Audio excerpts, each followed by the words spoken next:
Hi, my name is Kerrigan, and I'm really excited to be explaining the IDEA and the IEP process to you today.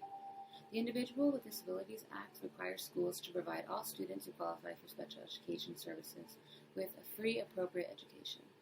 This can be done with a less restrictive environment. Students who receive special education are set to learn in less restrictive environments.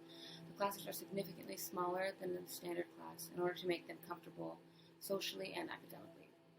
There is a referral process, and if you're concerned for your student and think that they may require special education services, the first step is to contact the school district to request an evaluation.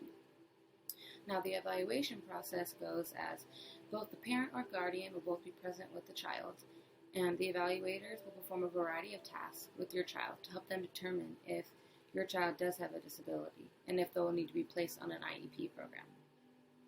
Now, after the determination has been filed, they are going to be able to reveal their next steps with the meeting at the school with some school district representative.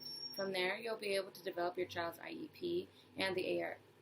You'll be able to develop your child's IEP with the ARD committee. Thank you. I'm sorry. There are a few IEP components to be aware of. An IEP is the blueprint for the educational services your child will receive as a special needs student.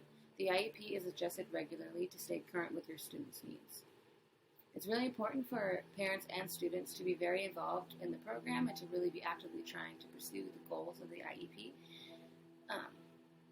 Parents need to get their students on board, and the students should be encouraged by the parents and teachers to do well during their classes, and it's the teacher's responsibility to make sure that they're being productive during school, and the parents' job to make sure that they are getting on their work at home as well,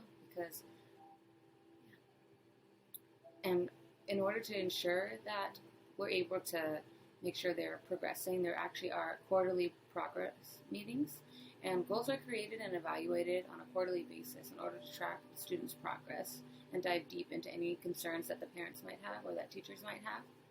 There's also an annual review process, measuring the progress of a child's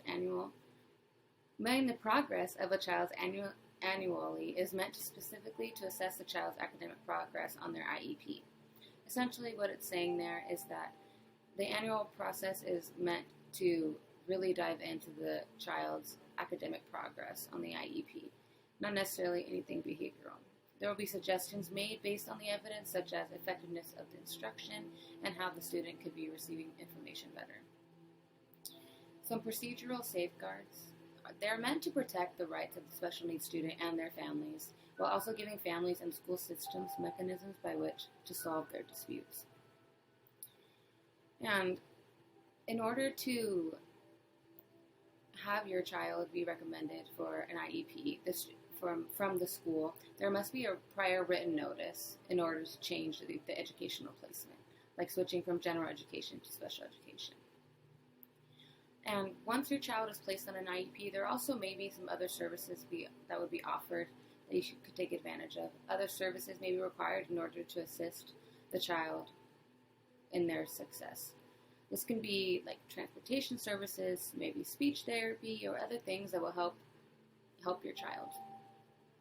There are many resources available for the parents to gain more knowledge, and if you have any questions, I'm always available. Thank you so much.